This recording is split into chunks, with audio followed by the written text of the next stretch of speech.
절대부등식 산술기하 평균 지난 시간에 설명을 했고요. 어떻게 문제는 풀어들 보셨는고? 풀었는데 어려워요. 이게 활용되는 파트로 가면은 더 복잡한 내용이 있어서 기본식을 먼저 익숙하게 만드는 게 중요합니다. 어제 얘기했던 사용법, 기본 사용법 두 가지.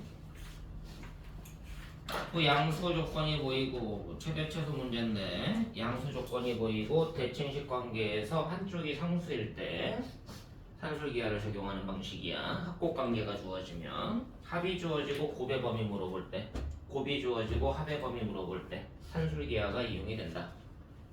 두 번째 최대 최소 문제인데 양수 조건이 보이고 역수 형태의 합의 관계가 보일 때 산술기하가 적용된다. 그 두 가지가 가장 기본 패턴입니다.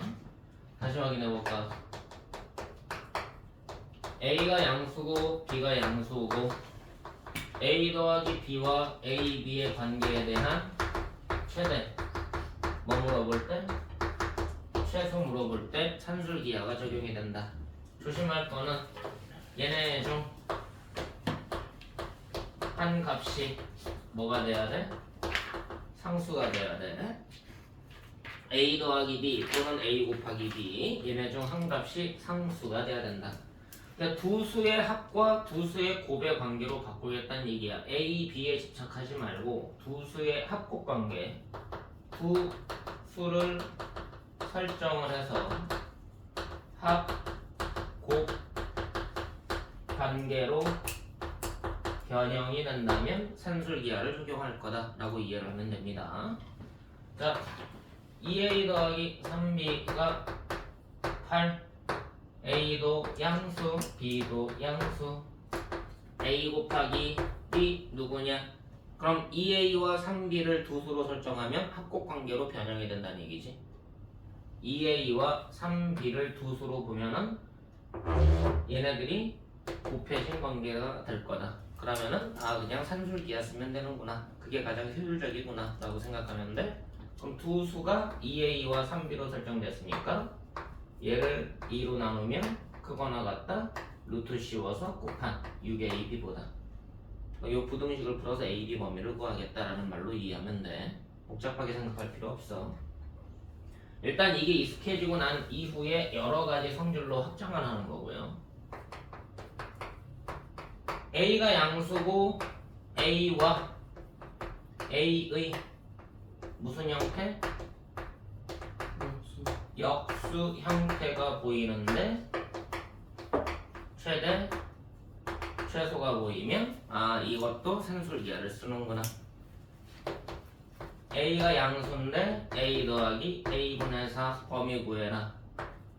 A가 양수고 B가 양수인데 A분의 B와 B분의 4A 더한 것의 범위 구해라.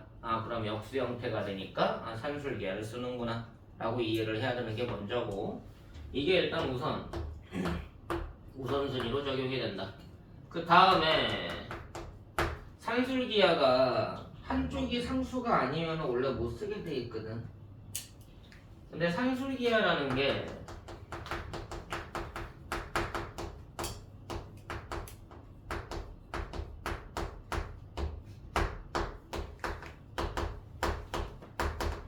부등식을 연계시켜야 될 때가 있어. 이때는 이제 등호 조건이 같은지를 분석을 하면은 산술기하를 연계할 수 있다. 부등식을 연계할 수 있다. 어저께 했던 것 중에 산술기하가 안 되는 이유가 뭐였죠?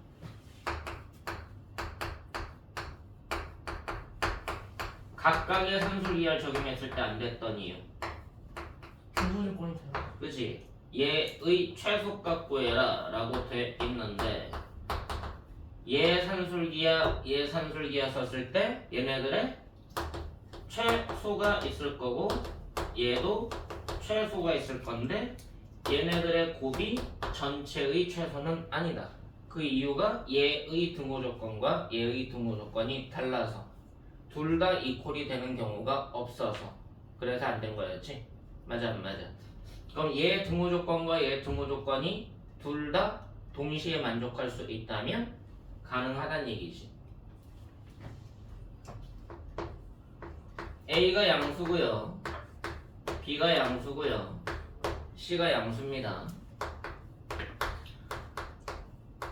A분의 B, B분의 A, B분의 C, C분의 B, A분의 C, C분의 A 얘의 최소값 구해라.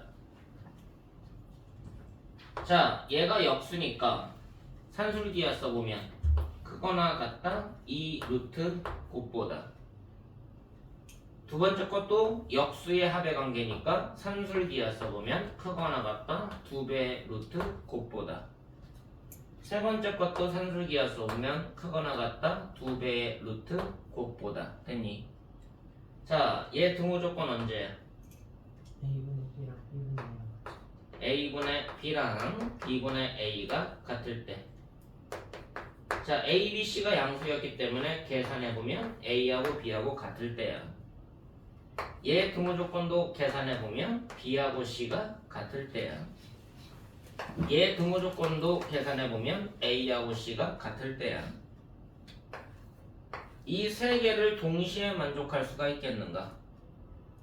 어느 때가 동시에 만족이야? 다 같이. A 이퀄 B 이퀄 C면은 얘도 만족, 얘도 만족, 얘도 만족이지? 그럼 뭐가 된다는 얘기야? 세 개 다 이퀄 관계가 된다는 얘기지. 얘도 같으면 얘도 같으면 얘도 같을 수 있다. 그럼 세 개의 등호 조건이 연결고리가 되기 때문에 최소값은 얘와 얘와 얘의 곱이 최소값이다. 이해되니? 이 사실을 먼저 인지를 하고 가야 돼. 그래서 산술기하를 연계시킬 때는 등호 조건이 같으면 연계가 되고 등호 조건이 같을 수 없다면 연계가 되지 않는다. 됐어?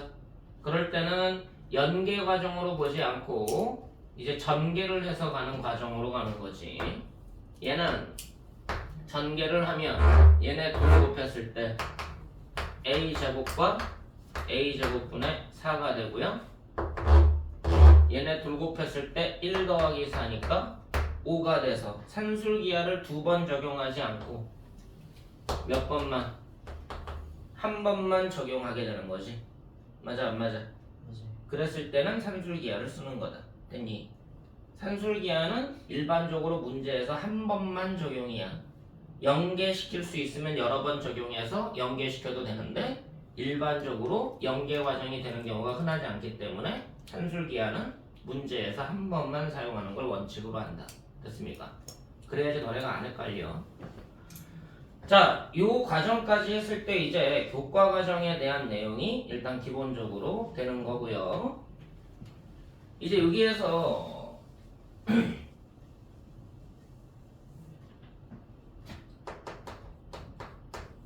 약간 변형되는 내용을 한번 보자.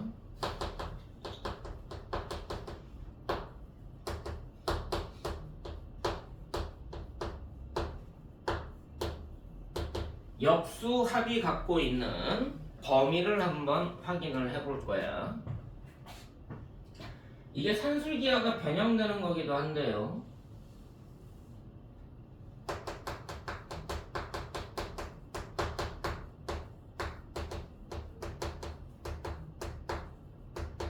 요 내용이 교과 과정에서 여러분들한테 필요한지 안 한지는 솔직히 말하면 나도 잘 몰라. 개인적으로는 고1 때는 의미가 없다라고 보는 입장이긴 한데 수학적으로 의미는 있지만 고1 때는 의미가 없고 고2, 고3 때는 더 의미가 없어져서 좀 의미가 없잖아. 근데 수학적으로는 의미가 있어. 근데 선생님들이 여기에 관련돼서 출제를 하기도 하고 여러분들이 수학적으로는 얘가 갖고 있는 의미를 분석해두는 것도 필요해서 그냥 설명을 하는 것 뿐이야. 자, A가 양수고 B가 양수일 때 산술기하 평균을 보면 요 관계가 성립했잖니? 됐어? 칠판을 보세요. 그럼 양수 조건에서만 산술기하를 쓸 수 있느냐? 음수 조건에서는 산술기하를 쓸 수가 없느냐? 이게 여러분들이 알아야 되는 교과 내용이기는 한데 음수 조건에서도 산술기하를 적용 가능한 게 수학 이론이기는 해.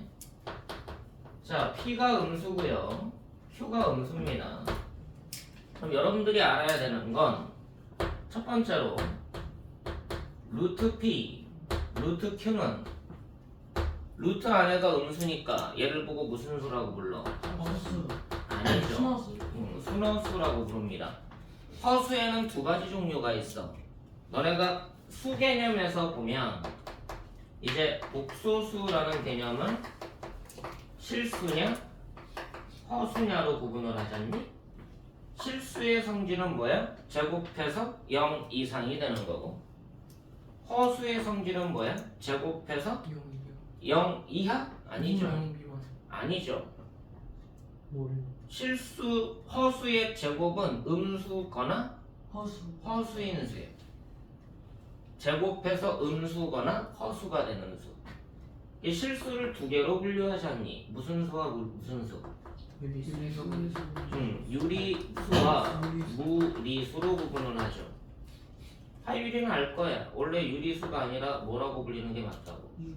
유비수라고 부르는 게 맞다고. 왜?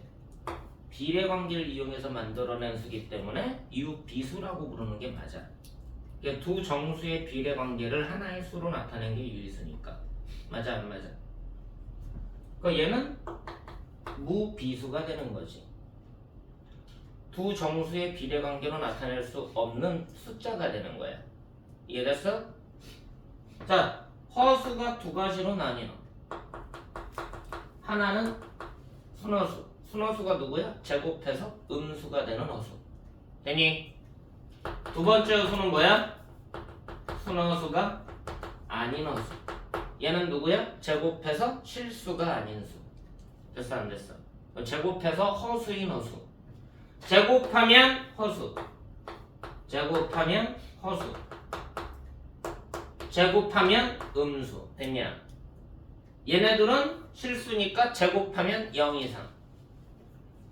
얘는 두 정수의 비로 나타낼 수 있는 수고 얘는 두 정수의 비로 나타낼 수 없는 수고. 됐어? 명확하게 구분이 되는 거야. 알겠니? 자, 그래서 루트 P와 루트 Q는 루트 안에가 음수기 때문에 순허수가 된다. 자, 두 번째 알아야 되는 내용. 순허수끼리의 곱셈을 하나로 합칠 때 루트 PQ라고 쓰고 싶어. 그럼 얘도 i가 포함된 거고 얘도 i가 포함된 거 맞아 안 맞아? 맞아요. 결국 i가 몇 번 곱해지더라? 두 번. 그럼 i 제곱은 얼마니까? 마이너스 1이니까 순허수끼리의 곱셈일 때는 루트를 합칠 때 마이너스가 나온다. 되니?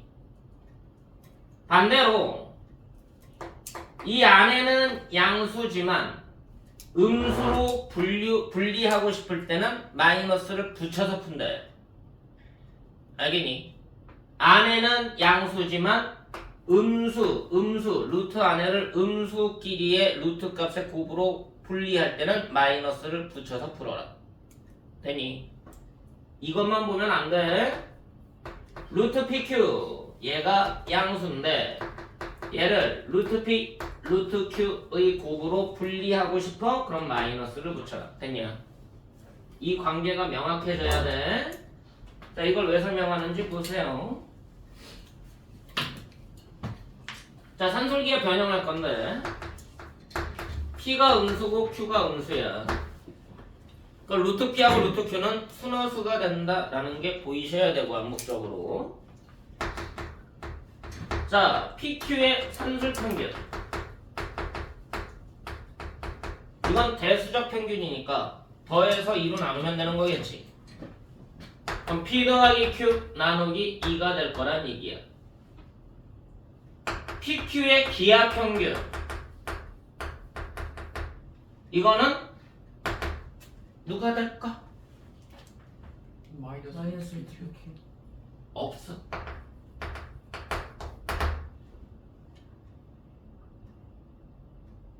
왜 없을까?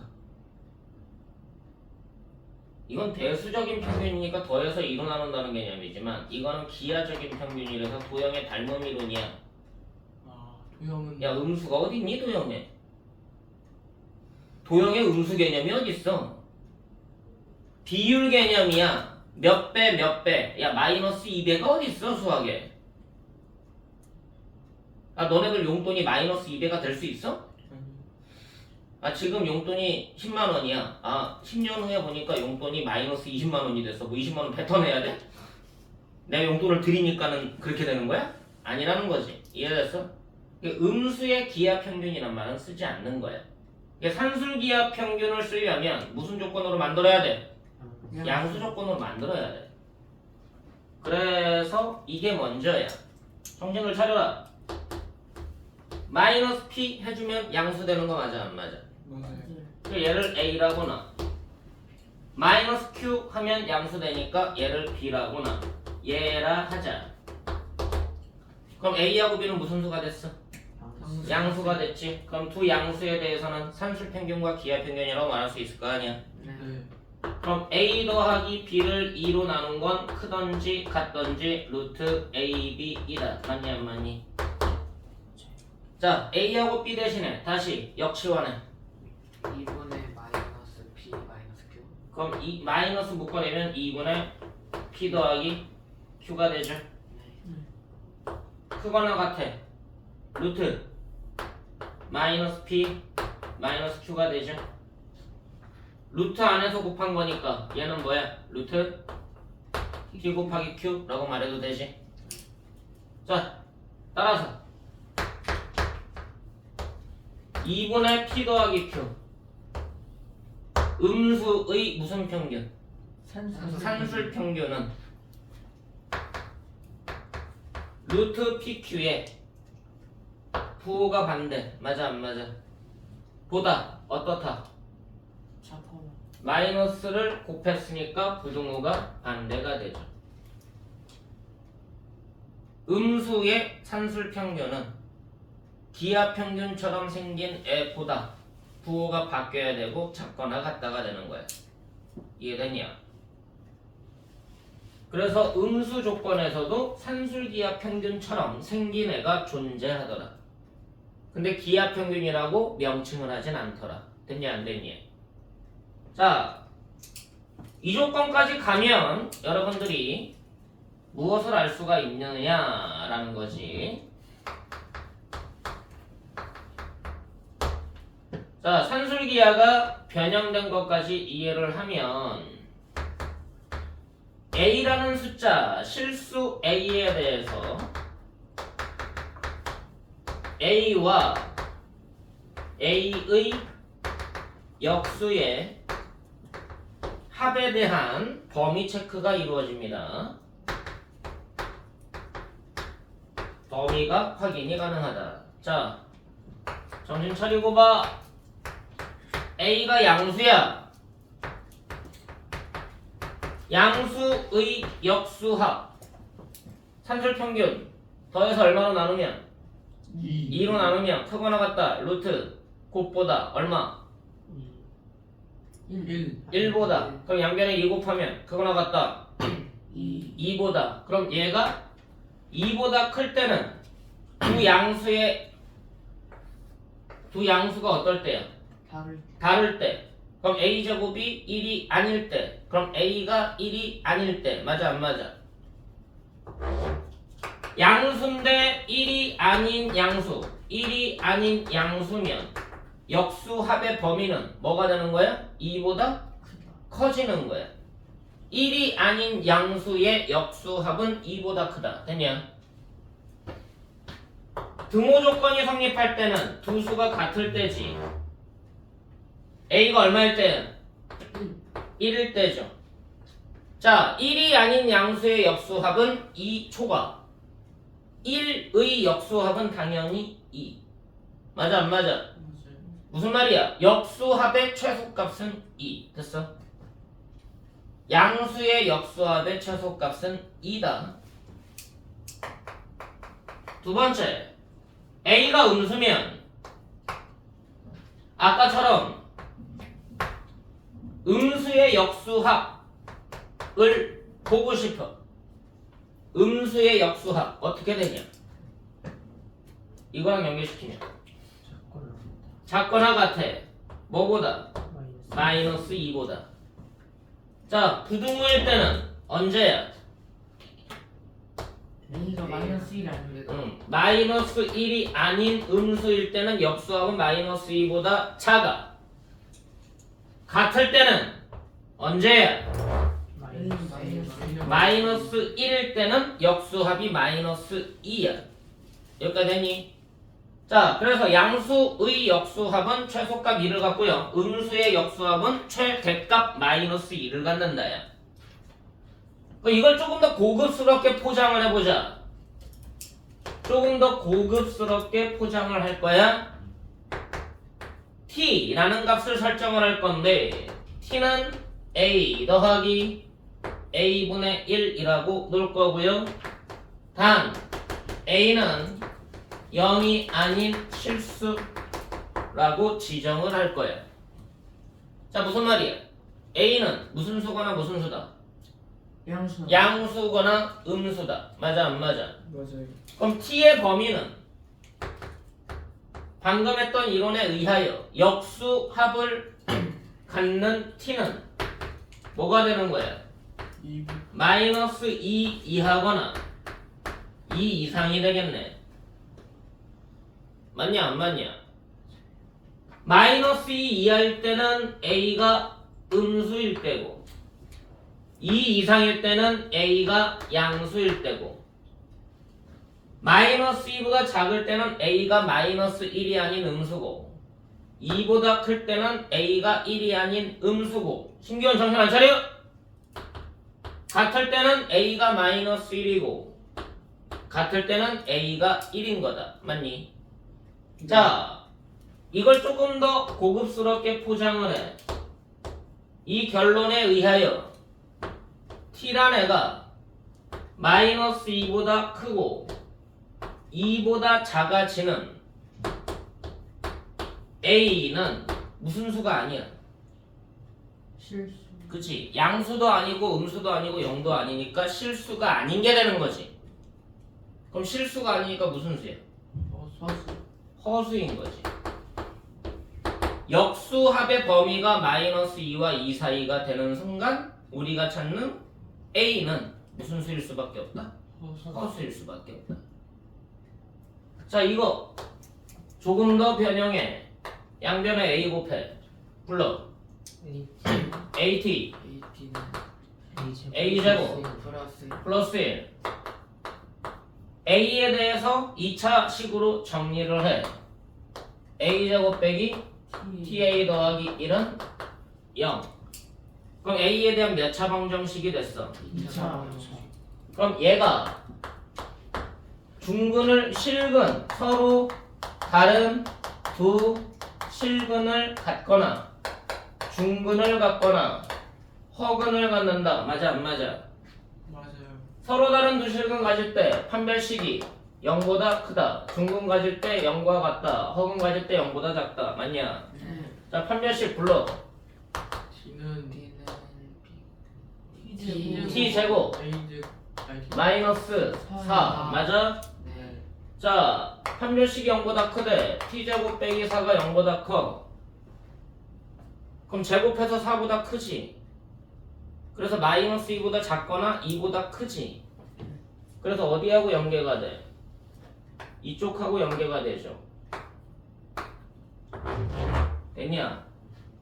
그래서 t는 실수라고. a는 실수라고. 이해됐어? 네. 중근일 때 t제곱 빼기 4가 0이지. 네. 그럼 t가 뿔마 2지. 네. 뿔마 2라고. a는 뭐일 수밖에 없어? 1이거나 마이너스일 수밖에 없겠지. 됐냐? 이때는 t가 마이너스 2와 2 사이가 되는 거지. 그래서 허수 갖는다고. 저런 A는 허근이라고. 다 연계가 되는 거야. 뭐 말인지 알겠냐? 근데 단지 2차 방정식에서 판별식으로 이렇게 될 수밖에 없어 라고 얘기하는 거랑 요렇게 갖는 거랑 개념 자체가 다르다는 거지. 이해됐어? 역수합의 범위까지 확장되게 돼 있다라는 것까지만 일단은 좀 인지를 하고요. 산술기하가 또 다르게 변형을 하는데 너 어제 뭐라고 했어? 산술기하만 가지고도 한 달 내내 할 수 있다고 했지.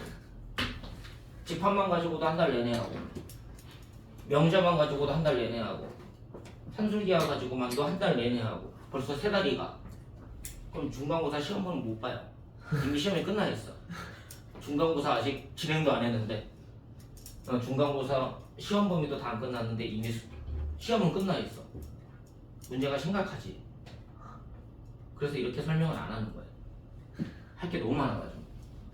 자, 산술기하 변형에서 여러분들이 할 것들이 되게 많아 원래는. 근데 이게 처음 배울 때랑 두 번째 배울 때랑 이제 학교 시험 보기 위해서 실전 연습할 때랑 여러분들이 좀 익숙해져야 되는 과정들이 그 단계가 있어요. 근데 처음 배울 때는 일단 여러분들이 산술기하에 대한 기본 과정하고 역수합에 대한 스토리, 산술기하를 언제 쓰면 되는지 그 정도까지만 인지하면 되고, 두 번째나 세 번째, 네 번째 배울 때는 이제 이게 2차 방정식하고 역수합의 히스토리까지 확장을 하는구나. 산술기하를 언제 쓰면 안 되는지, 어느 때 쓰면 되는지를 명확하게 분석하는구나. 그 다음에는 산술기하가 또 다르게 변형을 하는데 요 조건으로 바뀌어 두 양수에 대한, 원래 대칭식 관계니까 합과 곱의 관계로 바뀌었어야 되잖아.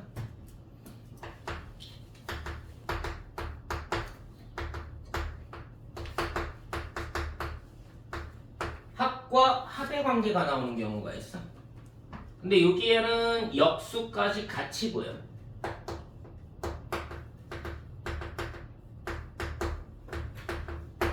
역수 스토리까지 같이 보일 때, 그럴 때가 또 산술기하가 변형되는 내용이야. 근데 복잡한 내용은 아닌데 살짝 변형만 하면 되는데 어려워하더라고.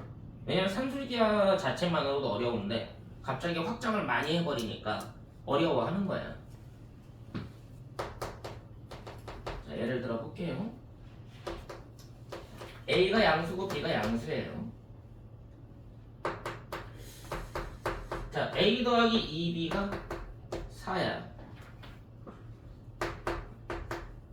A분의 1 더하기 B분의 2의 범위야라고 그래. 이 두 개만 보면 역수 형태지. 이 두 개만 보면 역수 형태지. 양수와 양수고 양수와 양수지. 합과 합의 관계지. 맞아 안 맞아? 맞아요. 역수 스토리가 보이는데 합과 합의 관계가 보이고 양수 조건이라고. 그리고 최대최소 문제. 그럼 저거를 어떻게 여러분들이 해석하게 돼 있느냐? 되게 간단해. 어찌됐든 우리가 산술기하 쓰려면 합곡 관계로 바꾸거나 역수 합의 관계로 바꿔야 될 거 아니야. 되게 간단한 건데 안 보니까는 이렇게도 생각할 수 있구나라는 걸 생각을 안 해보는 거지. 연애가 고민을 해봐야 되는데. 이거 얼마라고? 4. 이거 4야. 이거 다시 얼마라고? 4. 이거 4야. 이건 아직 몰라. 그치? 자, 여기다가 내 맘대로 4 곱할 거야. 그럼 4배 확장됐지? 네. 그럼 원래대로 되돌리려면 4 맞아요. 4로 다시 나눠주면 되지. 네. 이거 누구라고? 4. 4야. 4 지웠어? A 플러스 A 플러스 2B 곱할 거야. 네. 그럼 4 곱한 거야. 네. 원래대로 되돌리려면 4로 나눠야지. 네. A 플러스 2B분의 곱할 거라니까요. 안 나오요. 곱할 거라고요. 나눗셈이 아니라 곱할 거라고요. 얘는 뭐 곱했다고요? 4. 다시 되돌렸다고요. 됐냐? 네. 전개해. 됐냐? 네. 네. A분의 A분의 B분의 2. 됐냐? 네. 네. 됐냐? 네. 네. 무슨 수의 역수합이 됐어? A, B가 무슨 수였니? 양수. 그럼 A분의 B는 무슨 수니? 양수. 그럼 양수의 역수합이 됐지. 네. 네. 양수의 역수합의 최소값은 얼마다? 2. 2. 그럼 얘는 크거나 같다? 2. 언제 같아? 얘가 얼마일 때? A랑 1일 때. 그럼 A하고 B가 어떨 때? 같을 때. A하고 B가 같을 때 최소값 2가 된다. 그럼 얘는 최소값 얼마야? 4. 그럼 얘 최소값 얼마야? 9. 그럼 얘 최소값은 얼마야? 4분의 9. 이게 최소값인 거야. 양수 조건인데 합과 합의 관계인데 역수 스토리가 뭐야? 그럼 합과 합의 관계를 변형을 하는 이론인 거다. 이해됐어? 자, 이렇게 해서 산술기하라는 게 어느 정도 적응이 됐어. 그러고서 끝나면은 그래도 짜증나긴 하지만 좀 복잡하긴 하지만 좀 알 것 같아 하는 순간 또 다른 게 나와. 어우. 또 있어요. 원래 한 달 동안 할 수 있다는 얘기는 계속 나올 것 같지 않냐? 까도 또 나오는 무슨 양파같이 그지? 그 인형 안에 인형이 들어있는 게 러시아 뚜기. 뭐지? 마트로시카 그지? 그런 것도 상식이니까 똑같은 인형 안에 똑같은 게 또 들어있는 까도 그 뭐 들어있나? 선물 상자 열어봤더니 선물이 되게 커. 열어봤더니 똑같은 날 또 들어있고 또 기대감에 장난질 쳐놨네. 또 열어봤더니 또 선물 상자 들어있고 마지막까지 열어봤더니 선물 상자만 들어있던 그런 가슴이 아팠던 그런 경험을 나중에 친한 사람에게 선사해 주기 바랍니다.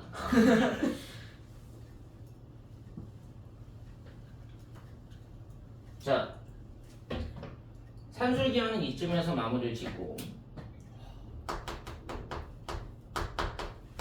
이제 교과 외로 넘어가.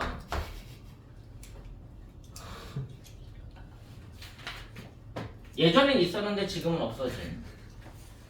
근데 문제 풀 때는 알면 유용하게 쓰이는 산술기하 평균을 쓰지 않고도 웬만한 문제는 다 풀어낼 수 있는. 그래서 여기에 대한 이해가 충분한 학생은 산술기하를 안 쓰고 다 이걸로 풉니다.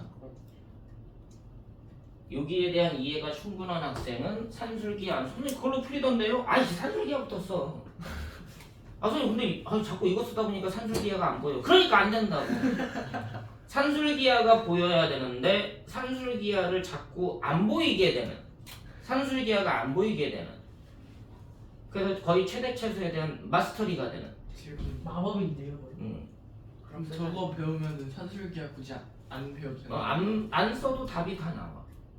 산술기하 관련된 문제는요? 웬만한 모든 근데 문제. 서술형은 산술기하 쓰셔야 돼요. 서술형에서는 산술기하를 쓰는 게 일반적이죠. 그냥 적어서는 안 들려요. 학교에서 가르칠 수 있는. 쓰지 말라고 하는 순간 쓰면 안 되겠지만 근데 교과 외니까 말을 안 쓰지 말라고 안 했는데 쓴다고 해서 뭐라고 할 건 없지 않아? 그쵸. 선생님 쓰지 말라고 안 하셨잖아요. 너 그거 어떻게 알았어? 학원에서 배웠어요. 너 그러니까 빵점이야. 선생님이 가르쳐 주신 걸 토대로 해서 연구했어요. 오, 선생님께서 제 사고를 확정해 주셨습니다. 알았어.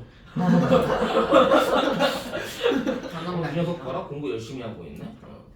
진짜 그랬어요. 말하기 나름이죠. 아다르. 아다르고 다르다고. 학원에서 선행하면서 배웠어요. 너 지금 나한테 배운 게 없는 거잖아. 그게 기분이 나빠지니까 점수를 주기가 인간이니까 싫어지는 거고. 선생님께서 설명하시는 와중에 저런 내용이 살짝 있고 교과서에 있는 것 같아서 이렇게 막 인터넷 찾아보고 해가지고 했더니 되더라고요. 그래서 그렇게 풀었습니다. 뭐라고 할 거야? 스스로 연구해서 찾아냈다는데. 해결했죠. 선생님이 가르쳐 주신 방식을 토대로 해서 띄워줬잖아.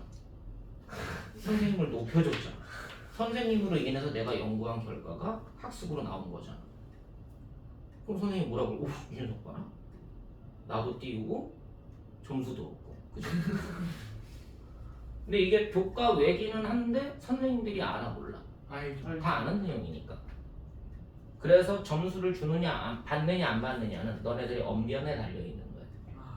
알겠냐? 네. 근데 서술형에서는 선생님한테 따지려 들지 마. 서술형에서 아 선생님 이거 왜 감점 당했어요? 따지려 드는 순간 감점이에요. 선생님이 점수 주기가 싫어져. 그럼 어떻게 말해야 돼요? 선생님이 학교에서는 서술형에서는 절대적인 갑의 위치에 있거든. 그렇지 않냐? 절대적인 갑이야. 못 이기죠. 자 문제 틀렸어. 문제 잘못 냈어. 어쩌요? 그럼 뭐 해야 돼? 원래 다 맞게 해줘야 되지. 그냥 점수 올려버리는데 교육청에다 올리는 순간 점수 수정이 안 돼요. 그리고 뭐 하면 돼? 심할서 한번 쓰면 돼. 반성문 한번 쓰면 돼. 그런다고 해서 뭐 잘려?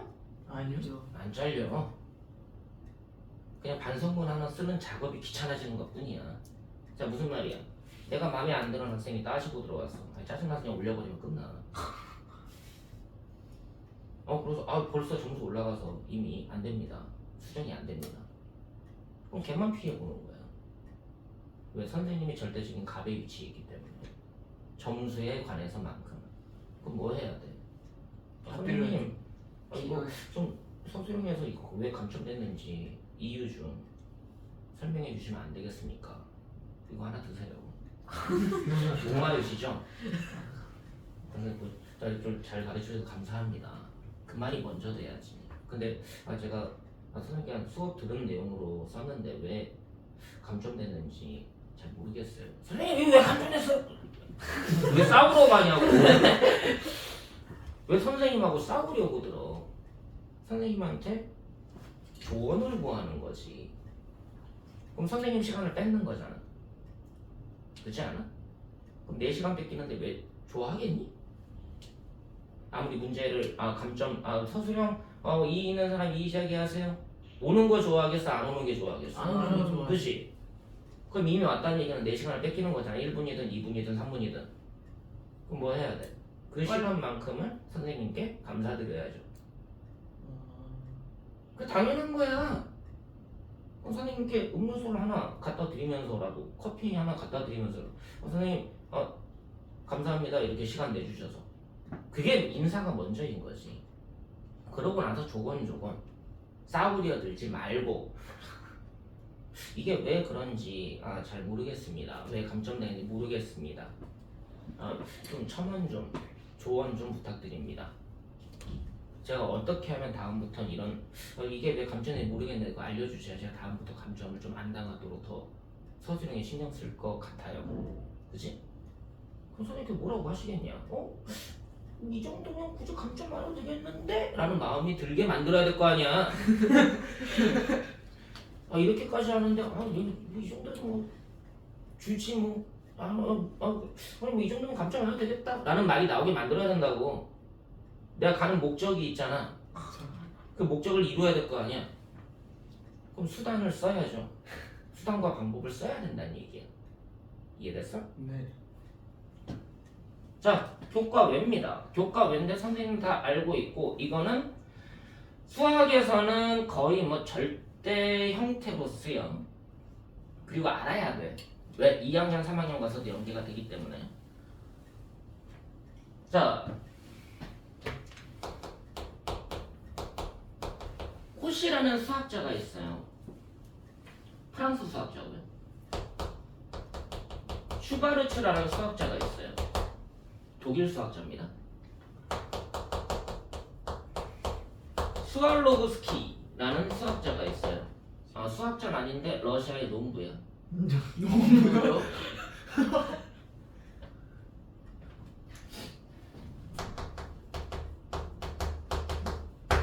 코시, 슈바르츠, 스왈로브스키, 부등식이라는 게 있어. 짝 이름이에요. 어. 정식 명칭이. 혹시 왜 이렇게 세 명의 수학자가 나왔느냐? 역사를 보니까 코시수라는 수학자가 뭔가를 발표했어. 절대 부등식에 관련된 이론을. 그럼 뭐야? 얘가 먼저 발표했네? 얘가 먼저 개발했네? 그래서 그 사람의 이름을 붙이는 거야. 그 사람의 업적을 기리려고. 근데 나중에 보니까 좀 더 먼저 발표한 애가 있었어. 그게 이 사람이야. 근데 이미 이름을 붙였잖아. 그렇죠. 뒤에 그러니까 그래 미안하지만 이미 이게 너무 익숙하니까 너까지 같이 해줄게. 그래서 코시 슈바르츠 부등식이 됐어. 근데 그러고서 몇백 년이 흘렀어. 그랬더니 러시아의 농부가 이미 개발을 해놨던 거야. 와. 역시 그래서 정식으로는 코시 슈바르츠 스왈로브스키 부등식이다.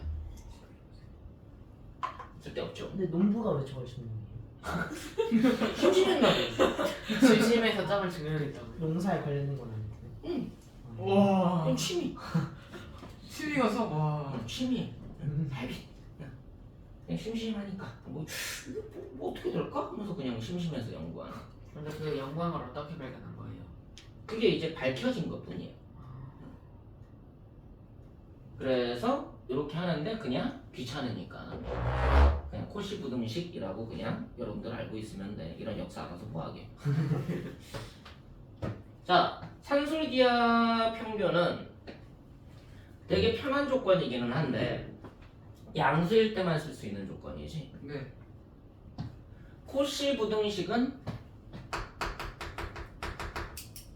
실수 조건에서 쓸 수 있는 부등식이라서 그래. 그리고 이거는 다른 단원하고 연계성이 되게 많아서 여러분들이 이게 활용되는 파트가 되게 많기 때문에 얘는 눈여겨봐두고 연습해두는 게 2학년, 3학년 그리고 수능 논술까지 확장하는 데 있어서 수학적으로 많은 도움이 된다라고 알고 있어야 돼요. 혹시라도 고등학교 가서 수학 경시 대회를 볼 일이 있다거나 학교 교내 경시 대회를 본다거나 교외 수학 경시 대회를 나갈 수가 있는 기회가 된다면 얘네들을 활용하는 개념이 많이 쓰입니다.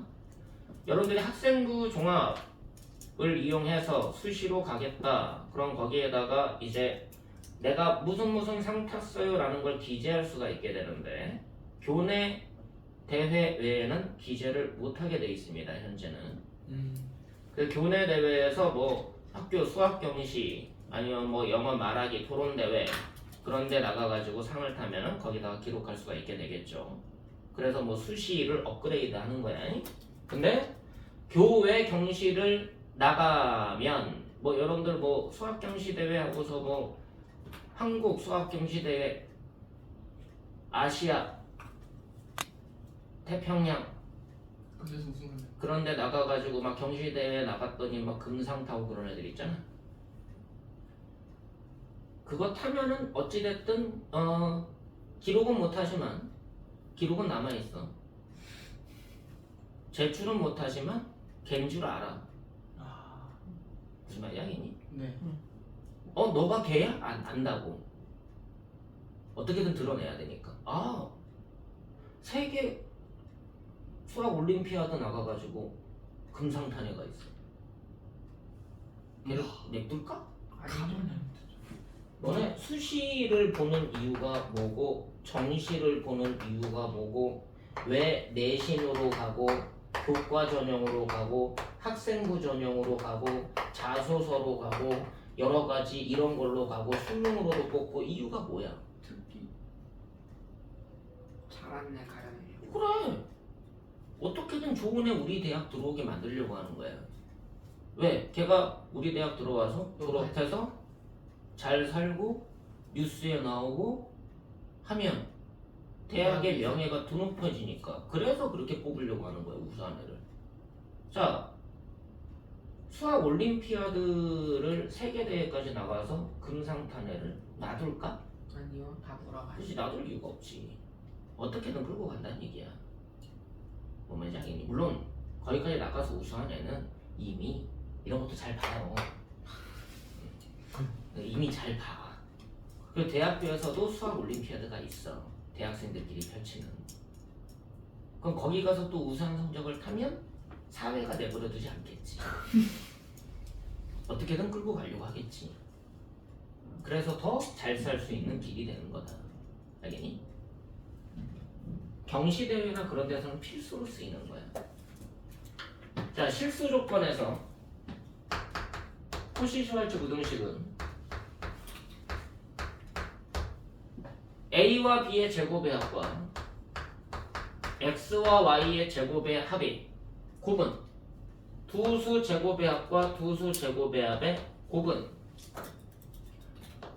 앞에 있는 두수와 뒤에 있는 두수의 곱의 합의 제곱보다 얘네끼리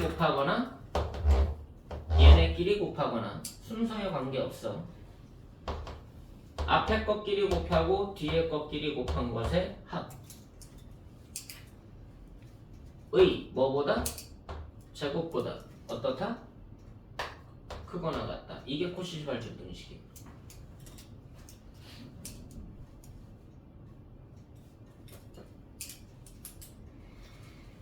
자, 이거 가지고 이거 풀어볼게요. 합과 합의 관계지? 네. 합과 합의 관계 뭐야? 네.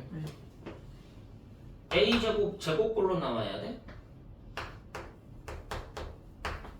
합과 합의 관계 뭐야? 네. 제곱으로 쓰여야 돼. 됐니? 네. 제곱으로 쓰여야 돼. 이렇게 써주면 그냥 제곱의 합이지? 네. 크거나 같아. 어떻다고? 얘네끼리 곱하고 얘네끼리 곱하면 된다고. 얘네끼리 곱하면 얼마야? 역수잖아. 1.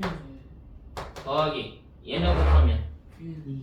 루트 2b와 루트 b분의 2입니다. 2. 2죠. 얘 제곱보다 얼마인데? 9. 9. 얘 얼마였어? 4. 얘는 크거나 같아. 뭐보다? 4분의 5.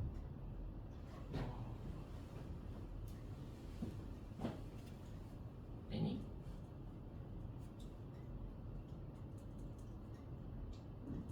이 코시-슈왈츠 무등식인데 그냥 참고로만 해. 일단은 나중에 이제 내신 실전 대비할 때 이게 필요한 이유와 이게 도형으로 확장되는 내용, 도형하고 연계되는 내용, 그런 것까지 설명이 필요한 거고요.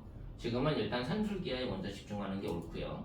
코시-슈왈츠 무등식이 어떻게 활용될지에 대해서 기대를 갖고 연습을 해보는 것도 괜찮아. 알겠니? 근데 이런 것도 있더라 라는 정도는 알고 가야 돼. 되셨나? 그럼 나머지 문제는 여러분들이 그냥 쭉 한번 풀면서 그 개념을 좀 익숙하게 만들려고 해보시면 됩니다. 네. 이렇게 해서 이제 명제가 절대부등식까지 마무리가 되고요. 그 다음부터 이제 함수로 넘어가게 돼 있습니다. 이거 계속 하다 보면 끝이 없어서. 그 질문 몇 개 해도 돼요? 그 음수 산술기하 있잖아요. 그거 쓸 수 있는 거예요 실제로? 쓸 수 있죠. 산술 평균이라는 건 원래 대수적인 평균에서 양수, 음수에 관계없이 쓰게 돼 있어. 그럼 음수 나왔을 때 써도 그 성립하는 거예요? 근데 산술 평균이라고는 얘기하지만 기하 평균이라고는 얘기를 하진 않아. 근데 음수 합의 범위를 구할 때 그러니까 이게 실수 조건으로 확정되는 거잖아. 그게 가능하다는 얘기야. 단지 산술 평균, 기하 평균이라고 명칭을 하지는 않는 것뿐이다. 어찌됐든 범위 구하는 개념에서는 확장된 개념으로 쓸 수 있다. 그렇게 이해를 해야 돼. 자, 함수에 대한 간략한 소개를 합니다.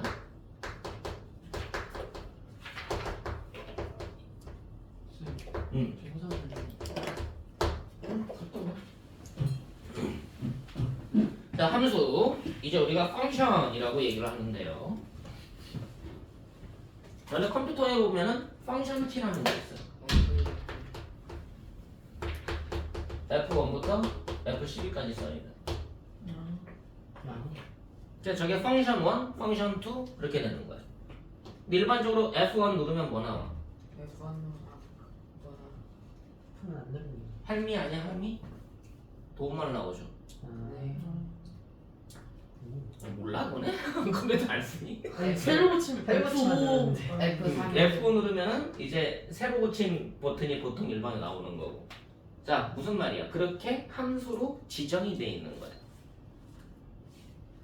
그럼 그거는 펑션 키를 어떻게 설정하느냐에 따라서 저 펑션 키를 활용도가 높아지는 거지. 내가 자주 쓰는 것들을 펑션 키에다가 입력해 놓으면 그럼 단축 키가 되는 겁니다. 저게 이해됩니까? 네. 그렇게 지정할 수 있는 방법들도 여러 가지가 있어. 자 무슨 말이다? 펑션이라는 개념 자체는 내가 원하는 값으로 다이렉트로 연결시키는 연결고리가 되는 거예요.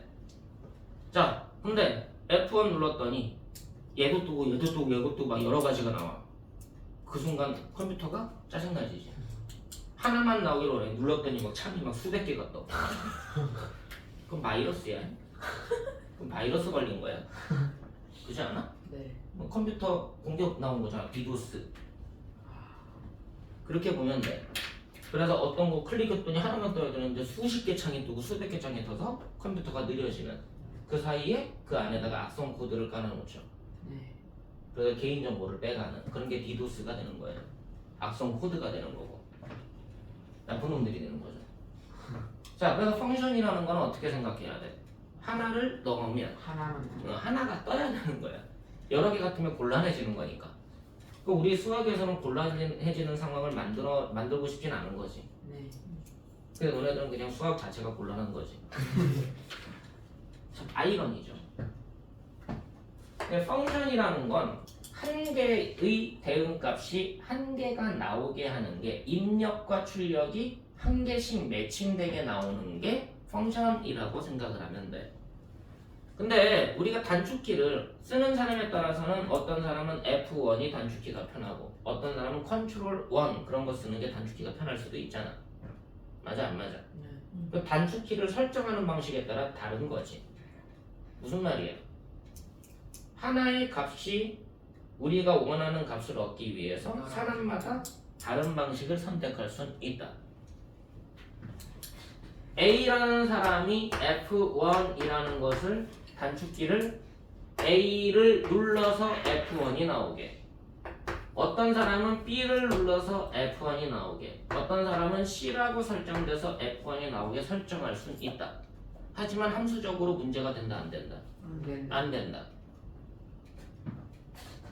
어떤 사람이 A를 눌렀더니 F1도 나오고 F2도 나오고 F3도 나오고 계속해서 뭔가가 등장하고 있어. 문제가 생겼다 안 생겼다? 문제가 생겼다. 그래서 저거는 함수적으로 문제가 있는 거다. 자 이런 걸 보고 우리가 입력과 출력에 대한 얘기로 중학교 때 인식을 하죠.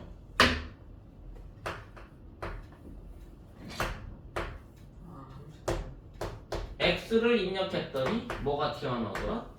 Y가 튀어나오더라. 이런 것을 우리가 F라는 함수라고 지정을 하죠. 그래서 F는 X를 넣었더니 Y가 나오더라. X가 Y에 대응된 함수라고 얘기를 하는데 얘는 한 개지만 얘도 한 개가 돼야 된다. 한 개가 넣으면 한 개가 나와야 되는 거지. 맞아 안 맞아? 네. 여러 개를 넣었는데 똑같은 값이 나올 수는 있어. 문제가 안 생겨. 한 개를 넣었는데 여러 개가 나와. 그럼 문제가 생겼다라고 얘기하는 거야. 맞아 안 맞아? 맞아요.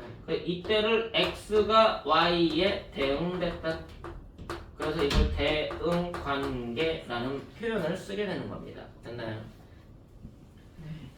그러니까 원래 함수라는 개념은 이제 대응관계에 대한 히스토리가 되는 건데 어떻게 대응시킬지에 대한 고민이 필요한 거다라고 이해를 해야 돼.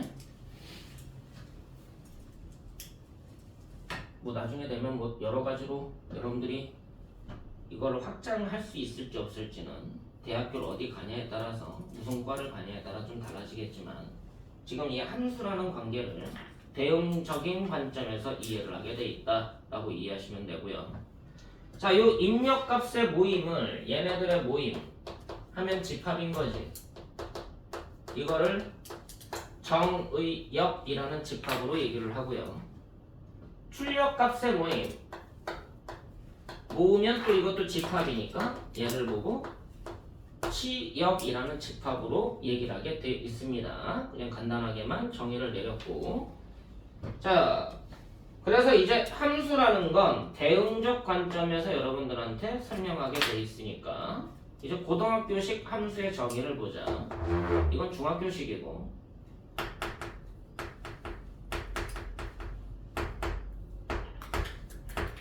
자, 함수 f의 정의. 이걸 여러분들이 외울 수 있을지 없을지는 나도 잘 몰라. 왜냐면 지금까지 실험 결과 외울 수 있는 애들이 극소수였기 때문에. 와.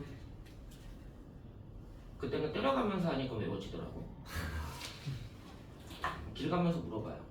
네? 주걱 들고. 함수 정의. 복도에서 만나면 수업 중에 물어본다고 계속 했거든. 모르면 맞는다. 그래서 길 가다가 애들 화장실 가다가 오 인사해. 함수 정의. 그럼 이제 이 문장을 외쳐야 돼. 그럼 못하면 한 대 맞아. 길어요? 좀 길어요. 그러고서 또 이제 수업 끝났어. 이제 집에 가. 잘 가. 내일 집에 가지 마. 자, 함수 정의. 못 외치면 한 대씩 맞고. 못 외울 수가 없네. 그때는 여러 번 때렸죠. 그래도 못 외워. 얼마나 긴 거예요?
저거 뭐예요?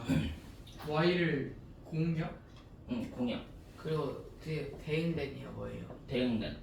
선생님 근데 X 화살표 하려고 말해야 돼요? 공집합에는 두 집합 xy에 대하여 집합 x의 모든 원소들이 집합 y 원소에 각각 한 개씩 대응될 때 이를 x에서 y로의 함수 f 땡땡 x 화살표 y라 나타내며 이때 x를 정의역, y를 공역, 대응된 y의 원소들 모임을 치역이라 하고 f 라지 x라 나타낸다.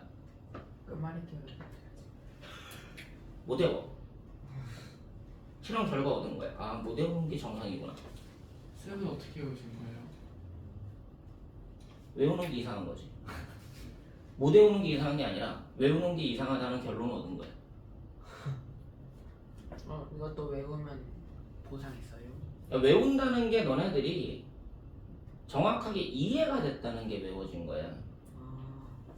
이 문장에서 단어 하나, 조사 하나가 갖고 있고 기호 하나가 갖고 있는 의미가 명확하게 인식이 되니까 외워진 거라고. 그냥 기계적으로 외우는 게 아니라니까. 그래서 뭐 F F 땡땡 X에서 X 화살표 Y. Y가 무슨 뜻이에요? 그냥 집합과 집합의 대응 관계. 아, X 집합에서 Y 집합으로의 대응 관계. 공집합인 교집합 XY에 대하여 집합 X의 원소들이 집합 Y의 원소들이 각각 한 개씩 대응될 때 그런 문장적 구조가 명확하게 단어적 구조가 이해가 되고 그게 상황이 머릿속에서 상상도가 쫙 펼쳐져야 돼. 아, 그러니까 그렇지. 맞아. 아, 맞아. 그거야. 그러니까 외워진 거야. 안 그러면은 그냥 활자만 외우는 건 의미가 없어. 암기한다는 거는 외운다는 건 정확하게 이해가 됐기 때문에 외워진 거야. 안 까먹을 정도로.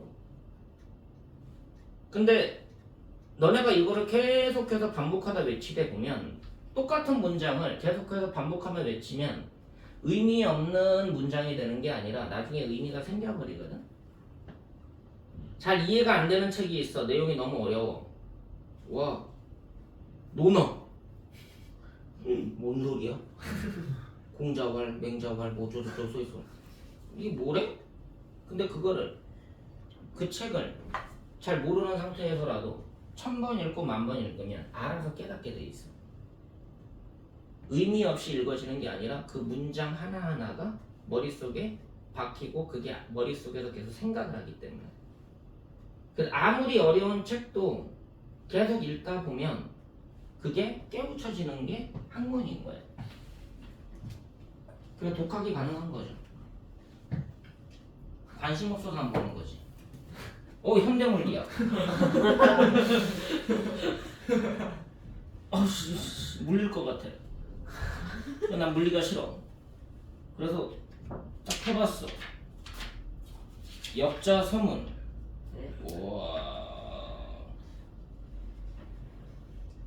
우와. 다 읽으셨어요? 아니, 특수 상대론의 가설. 모든 운동은 상대적이다. 자유공간에서 빛의 속력은 모든 관측자에게 동일하다. 우와. 목차만 봐도 짜증나. 그러고서는 그냥 막 읽어봤어. 상대성 이론, 이런 게 있네, 이런 게 있네. 근데 모르겠어. 근데 이 책을 100번 읽었어. 1000번 읽었어. 10,000번 읽었어. 그럼 이해가 되더라는 얘기야. 왜? 계속 고민하게 되니까. 무슨 말이야, 얘기니? 암기라는 건 이해가 돼야 돼. 안 그러면 암기하는 의미가 없어져요. 그 내용들을 토대로 해서 이 문장적 구조, 단어적 구조가 갖고 있는 왜 공집합이 아니어야 되는가? 집합 X에 있는 왜 모든 원소들이 왜 집합 Y들의 원소들에 각각 한 개씩 대응되어야 되는가? 입력 출력이에 입력했는데 안 나와도 문제가 생기지. 아까 펑션키 얘기했잖아. 단축키를 눌렀더니 아무것도 안 일어나. 그럼 설정 잘못한 거죠. 컴퓨터로 하는데 내가 뭔가 빨리 하겠다 단축키를 설정했는데 눌렀더니 안 나와. 뭐야? 그럼 내가 설정 잘못한 거잖아. 그럼 문제가 생긴 거야. 단축키를 설정해서 눌렀더니 수백 개가 튀어나와. 그럼 해킹 당한 거고. 단축키 눌렀으면 하나가 튀어나와야 될 거 아니야, 빠르게. 내가 설정한 단축키들이 한 개씩 나와야 된다고. 설정한 단축키들을 누르면 한 개씩 다 나와야 되는데 설정한 단축키 중에 눌렀더니 나오는 게 없어. 그러면 문제가 생겼으니까 안 된다. 모든 것들이 단축키가 설정이 돼야 된다. 모든 단축키를 눌렀더니 한 개씩 정확하게 잘 나와야 된다. 근데 어쩔 때는 같은 값이 나와도 상관은 없다는 거지.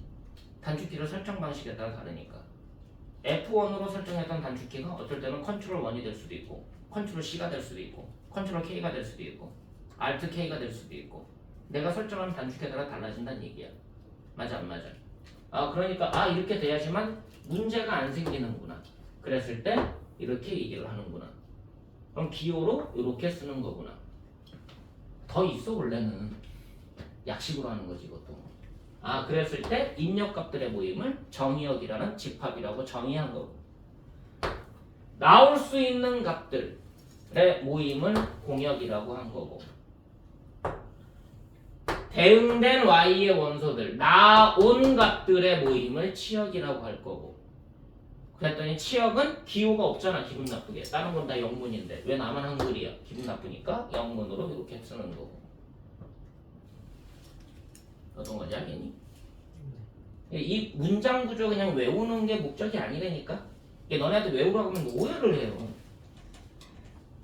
외우다 보면은 외치다 보면 거기 하나가 갖고 있는 단어적 의미가 들어오기 때문에 그래 너네가 시를 외우지 안 외우니?